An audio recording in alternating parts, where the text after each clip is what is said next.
Merci. Alors, le premier point de la ministre, c'était de parler justement de ce programme de supplément aux revenus pour les prestataires des programmes d'aide sociale et de solidarité sociale. Et ça permettrait aux prestataires de toucher un 25 de tout revenu dépassant la limite actuelle de 200 $ par personne seule.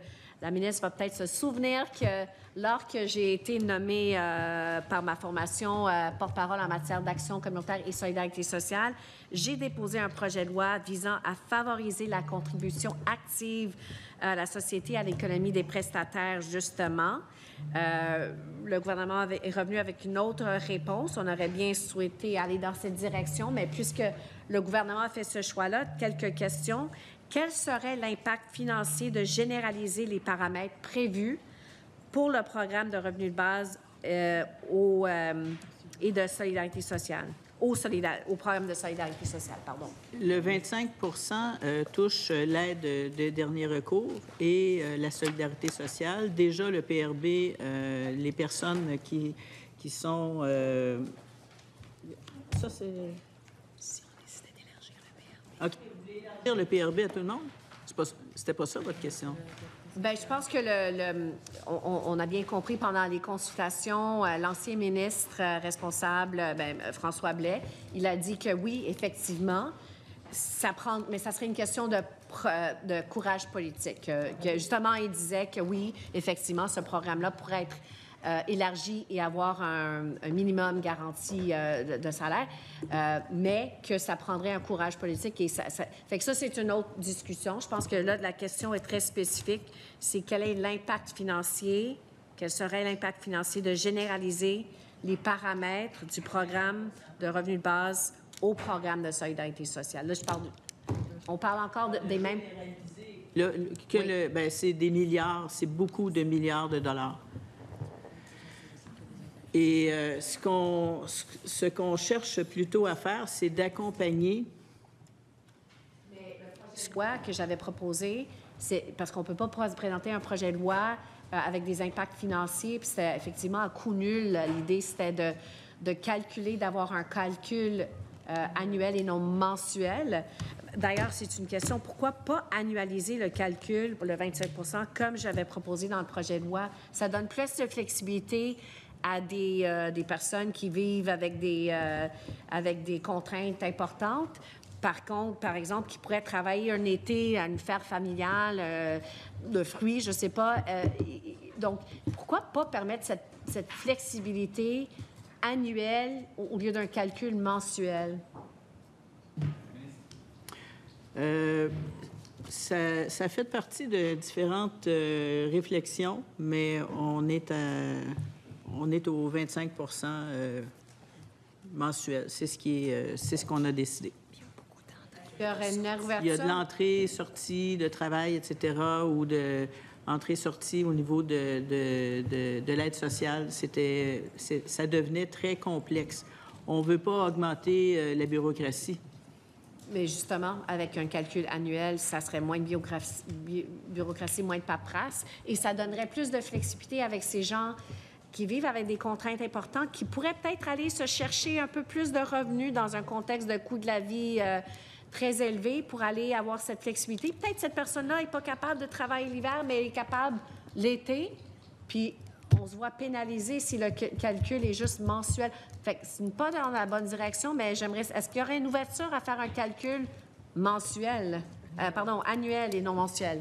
Bien, c'est plus simple et pour le prestataire et pour le gouvernement, pour les deux parties, d'y aller de façon mensuelle. La personne travaille pendant le mois. Peut-être qu'elle ne travaillera pas le mois prochain. Donc, c'est plus simple et c'est plus près de la réalité.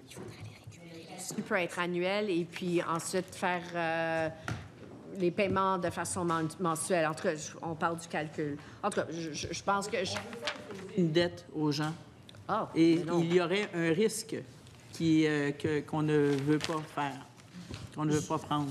Justement, dans la question de la dette, je sais que la ministre, lorsqu'elle a présenté son projet de loi, elle veut aller moins dans... Je me souviens que la ministre a parlé beaucoup de... Je vais aller moins dans le punitif, plus dans l'accompagnement.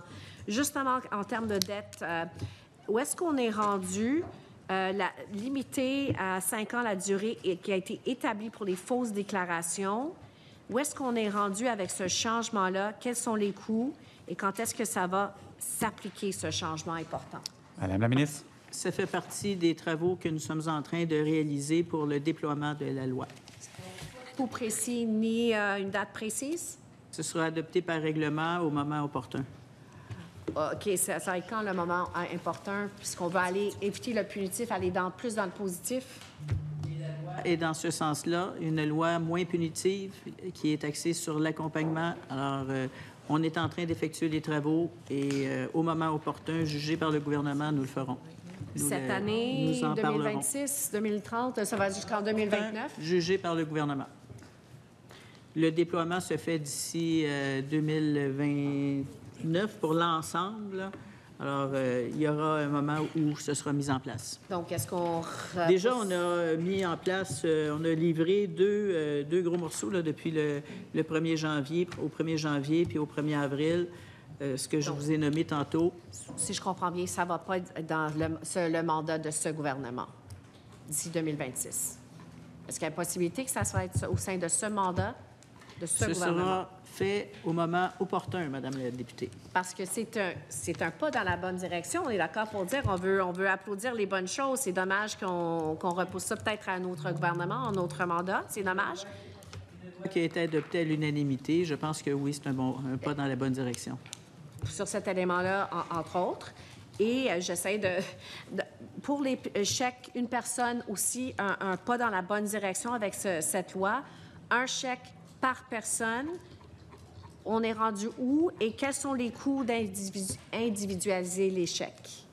Les coûts qui sont calculés, donc à quelle date et quels sont les coûts? Je vous rappelle qu'on a voté la loi le 27 novembre dernier et déjà, depuis le 1er janvier, on a mis en place certaines mesures. On continue à travailler. On est dans la réglementation. Ça passe par tout un processus là, de processus préparation. Alors, pour la suite, aussitôt qu'on aura de bonnes nouvelles, on vous en fera part. Bien, je trouve ça dommage que les bons coups, on repousse ça à un autre gouvernement ou à un autre mandat. J'ai pas l'impression que ça va se faire dans la prochaine année au sein de ce mandat, de ce gouvernement. C'est dommage parce qu'on prend des positions puis des décisions qui sont difficiles puis peut-être de moins bonnes choses, mais on repousse les bonnes choses dans le futur. C'est dommage. Oui, c'est ce que vous avez fait avec le programme de revenus de base, c'est vrai. Mais ça fait 7 ans que le gouvernement est au pouvoir. Fait que on l'a fait. Il faut prendre ses responsabilités. Alors... Je suis désolée. Je ne veux pas que vous commenciez à parler en même temps. Les échanges vont bien jusqu'à maintenant. Madame la députée, la parole est à vous. Merci, Monsieur le Président, de nous rappeler à l'ordre. Revenons sur la loi, la nouvelle loi, effectivement. Là, j'allais commencer avec les bons coups, puis qu'on trouvait assez intéressant, puis entre autres, ça faisait une grande partie de la raison qu'on a décidé d'appuyer cette loi-là, mais là, on voit que les bons coups sont reportés. On trouve ça dommage. Mais pour revenir sur autre chose, de façon plus générale, cette loi-là ça a été une réforme, la ministre le souligne, ça fait une réforme sur l'ensemble des programmes, mais ça a été une réforme à coût nul pour le gouvernement, pas pour les groupes vulnérables. Eux autres, il y en a qui risquent ou qui s'inquiètent de perdre des acquis. Pourquoi ça a été une loi à coût nul pour le gouvernement? Pourquoi à coût nul? On a procédé à la modernisation du régime d'assistance sociale, ce qui n'avait pas été fait depuis 20 ans. On a soulevé toutes les pierres pour voir comment on pouvait améliorer la situation des personnes. La consultation publique a servi à ça beaucoup. Ce qui est ressorti, c'est beaucoup l'accompagnement. Comment axer sur l'accompagnement? Alors, il y a des modifications qui sont faites dans la loi qui permettent de mieux accompagner les gens. Par exemple, on va passer des contraintes à l'emploi à contraintes de santé, et c'est majeur. On va fusionner des programmes ensemble pour enlever de la bureaucratie, parce que c'est ça qu'on veut, enlever de la bureaucratie, être plus efficace, et c'est dans cette direction-là qu'on s'en va. La ministre, elle explique l'impact de la loi et ce qui est visé par la loi, mais là, la question était très simple, très courte. Pourquoi une réforme, une loi à coût nul pour le gouvernement. Madame la ministre. Investissement, Monsieur le Président. Il y a des choses qui n'ont plus raison d'être, qu'on modifie, et puis qu'on réinvestit dans des actions qui sont axées sur l'accompagnement des personnes en situation de précarité. Merci, Madame la députée. Du commentaire, c'est que nous, on trouve qu'à cause du mauvais choix du gouvernement, ça n'a pas laissé beaucoup de marge de manœuvre à la ministre, mais bien, malgré ses efforts, que ce n'est pas une priorité. Ce n'est pas une priorité pour le gouvernement de la CAQ.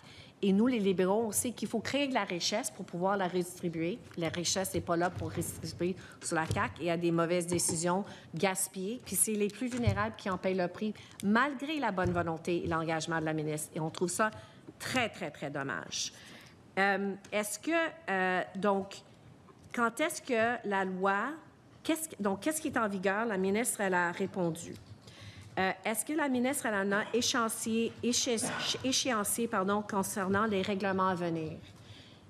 La ministre va se souvenir que notre première question, d'ailleurs dans les motions préliminaires, on a demandé quelles sont les intentions réglementaires et on ne nous a pas répondu. On voulait avoir ces intentions avant de voter. On n'a pas pu les recevoir. Où est-ce qu'on est rendu avec les intentions réglementaires et les règlements? La réglementation est en train de se travailler. On y travaille. On a un échéancier, mais c'est la prérogative du gouvernement de déposer les règlements. Et de façon plus précise, on comprend que c'est... Bien, on aime beaucoup souligner l'ancien gouvernement libéral, mais sous l'ancien gouvernement libéral, il y avait des intentions réglementaires déposées en même temps avec le projet de loi, ce qui a fait en sorte que les législateurs et législatrices les parlementaires ont pu faire leur travail. Ça enlève la capacité des parlementaires de bien faire leur travail sans savoir les intentions réglementaires. On est maintenant rendu en mai 2025, quelques mois après que la loi a été adoptée de bonne foi à l'unanimité, et on n'a toujours pas les intentions réglementaires. Donc, question très précise. Pour la mesure visant à améliorer l'accompagnement, il y a des craintes par certains groupes. Où est-ce qu'on est rendu dans les règlements? Mais je peux vous parler de ce qu'on a déjà mis en place, Monsieur le Président. Concernant l'accompagnement? Je peux vous parler de ce qu'on a mis en place à partir du 1er janvier. On a mis en place le supplément de revenu de travail de 25 pour les prestataires. Je peux vous dire qu'on a mis en place l'espèce de programme là, pour la réalisation de projets pilotes en assistance sociale. Je peux vous dire qu'on a mis en place l'exclusion des subventions au logement qui étaient données par des organismes ou par des villes, parce que les prestataires étaient coupés à cause de leurs subventions. Alors, ce sont des choses que déjà on met en place et qu'on continue à mettre en place. Merci, Madame la députée. Merci, Madame la ministre, de nous rappeler ce qui a été déjà dit, ce qui a été déjà fait. On suit ça de très près. La question, c'est que les règlements à venir, très précisément, l'accompagnement, les plans d'accompagnement personnalisés, où est-ce qu'on est rendu dans les règlements, dans la mise en œuvre de cet aspect important de la loi? Madame la ministre.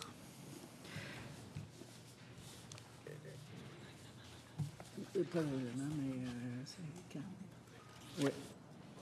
Alors, dans le cas de l'accompagnement, ce n'est pas un règlement comme tel, mais on est en train d'y travailler pour s'assurer que lorsque la mise en œuvre sera annoncée, que ce soit effectif pour tout le monde. De bonifier les services en matière d'accompagnement personnalisé. On a eu maintes discussions lors de l'étude article par article, notamment là-dessus, puisqu'on veut, on ne veut pas dédoubler, on veut s'assurer que les bonnes ressources soient en place, on veut s'assurer que les ressources soient bien... soit dotées aussi, là, parce qu'on va travailler avec des organismes communautaires, etc.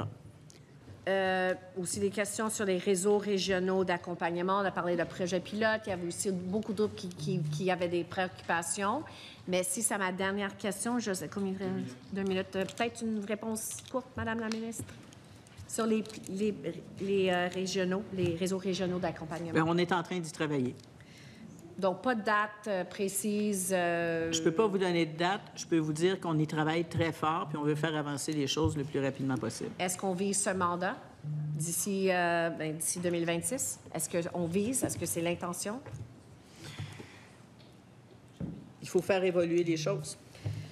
Finalement, il y a eu des groupes importants, vulnérables, qui perdent des acquis importants avec cette loi. Mais la ministre, elle a pris le temps, suite à nos discussions, de vraiment rassurer ces groupes-là. Qu'est-ce qu'on dit à ces groupes-là? Les familles monoparentales, les personnes aînées, mais pas nécessairement officielles aînées, mais qui ont souvent des contraintes, non de santé, mais des contraintes à l'emploi. Qu'est-ce qu'on dit à ces groupes qui perdent des acquis avec cette loi-là?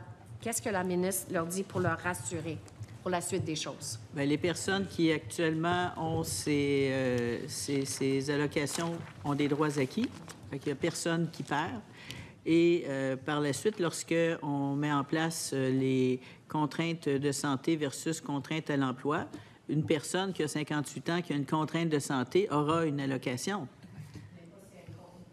Non, on a déjà eu la discussion maintes fois qu'il y a des contraintes à l'emploi qui ne sont pas de nature santé, mais qui sont quand même des contraintes importantes, mais ce n'est pas nécessairement de santé, parce que là, on vient rétrécir la définition. Donc, ces personnes qui ont des contraintes à l'emploi qui ne sont pas de nature de santé, qu'est-ce qu'on leur répond? Dans les modifications, dans la modernisation qu'on amène, il n'y a pas de perdant. On change la façon de faire.